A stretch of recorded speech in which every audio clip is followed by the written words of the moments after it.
নরম তুলতুলে আর মুখে দিলেই যেন মিশে যায়। আজ নিয়ে এসেছি একেবারে জাদুর মতো একটা ডেজার্ট। মাত্র ৩টি উপকরণে তৈরি এই সাবুদানা রসমালাই স্বাদে এতটা অপূর্ব যে একবার খেলে মনে হবে অমৃত ছুঁয়ে ফেলেছেন। সহজ, ঝটপট আর একেবারে পারফেক্ট ডেজার্ট। আসসালামু আলাইকুম everyone, welcome back to my channel. চলুন তাহলে সেরা স্বাদের ডেজার্ট রেসিপিটি কিভাবে তৈরি করেছি দেখে নেব। সাবুদানার এই রসমালাইগুলো তৈরি করতে শুরুতেই নিয়ে নিচ্ছি ১ কাপ সাবুদানা। এখানে আমি ছোট দানা ব্যবহার করছি, আপনারা ছোট অথবা বড় যে কোনো একটা দানা ব্যবহার করলেই কিন্তু হয়ে যাবে।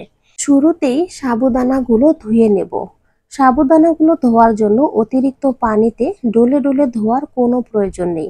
উপর থেকে আলতো হাতে কিছুটা পানি চতুর্দিকে ছড়িয়ে দিয়ে সাবুদানাগুলো ধুয়ে নিলেই কিন্তু হয়ে যাবে। এই সাবুদানাগুলো আমি কিভাবে ধুয়ে নিচ্ছি সেটা আপনারা ফলো করতে পারেন।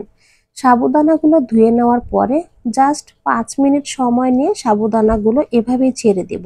এতে করে সাবুদানার গায়ে লেগে থাকা অতিরিক্ত পানিগুলো ঝরে যাবে, সেই সাথে সাবুদানাগুলো ঠিক এইরকমই নরম হয়ে যাবে।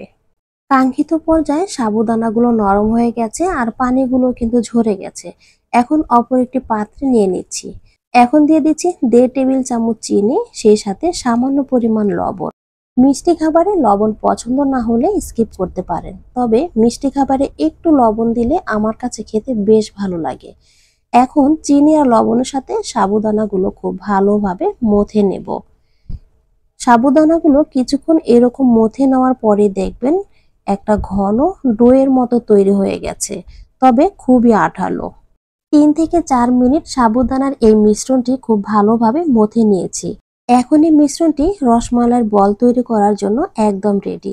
যেহেতু মিশ্রণটি অনেকটাই আঠালো, তাই অবশ্যই হাতে কিছুটা তেল অথবা ঘি মাখিয়ে নিয়ে এরপরে ছোট ছোট করে বল তৈরি করে নিতে হবে। আপনারা এভাবে বলটা তৈরি করে নিতে পারেন, অন্যথায় ২ হাতের তালুর মাঝ বরাবর রেখে এরকম গোল গোল ঘুরালেই দেখবেন সুন্দর একটা বল তৈরি হয়ে গেছে। যেভাবে আপনাদের সুবিধা সেভাবেই করে নিতে পারবেন। ১ কাপ সাবুদানা দিয়ে আমার অনেকগুলো বল তৈরি হয়েছে। আপনারা পরিমাণ একটু কমিয়ে বা বাড়িয়েও নিতে পারবেন। এবার চুলায় একটি প্যান দিয়ে তাতে ১ লিটার ফুল ক্রিম লিকুইড তরল দুধ দিয়ে দিচ্ছি। চুলার তাপমাত্রা হাই হিটে রেখে অনবরত নেড়ে দুধগুলো প্রথমে একটা বলক তুলে নেব। আচ্ছা, স্টিলের পাত্রে দুধ রান্না করলে অবশ্যই অনবরত নেড়ে দুধগুলো রান্না করে নিতে হবে, তা না হলে কিন্তু নিচে তলানি জমে অবশ্যই দুধগুলো পুড়ে যাবে। এখন দিয়ে দিচ্ছি ১/২ চা চামচ এলাচ পাউডার, সেই সাথে দিব ১/২ কাপ পরিমাণ গুঁড়া দুধ। দুধ দিয়ে খুব ভালোভাবে নেড়ে মিশিয়ে নেব।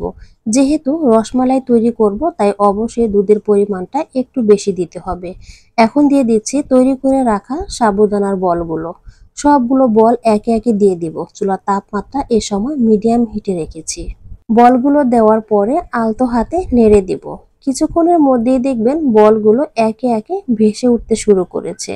যেহেতু এটা রসমালাই, তাই একটু লক্ষ্য রেখেই তৈরি করতে হবে। রসের মাঝে যেন একটু মালাই মালাই ভাব আসে, আর তার জন্য দুধের পরিমাণটা একটু বেশি দিলেই কিন্তু ঠিক এইরকমই একটা মালাই মালাই ভাব দেখতে পাবেন। সবগুলো বল এখন ভেসে উঠেছে, অর্থাৎ বলগুলো কিন্তু এখন প্রায় রান্না হয়ে গেছে। চুলার তাপমাত্রা মিডিয়াম হিটে রেখে এই দুধটাকে আমি আর একটু ঘন করে নেব, তাহলেই কিন্তু মালাই মালাই সেই ভাবটা পারফেক্ট ভাবে চলে আসবে। দেখতেই তো পাচ্ছেন দুধের মাঝে অনেকটা সর জমে গেছে।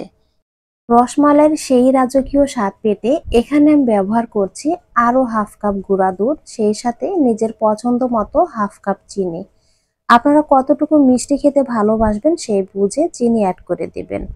চিনি আর গুঁড়া দুধ রসমালাইয়ের সাথে খুব ভালোভাবে মিশিয়ে নিয়েছি। আর এখন এই দুধগুলো দেখতে ঠিক এইরকম ঘন হয়েছে। ঠান্ডা হলে এই দুধগুলো আরো কিছুটা ঘন হয়ে যাবে, আর দেখতে ঠিক দোকানের কেনা সেই রসমালাইয়ের টেক্সচার চলে আসবে।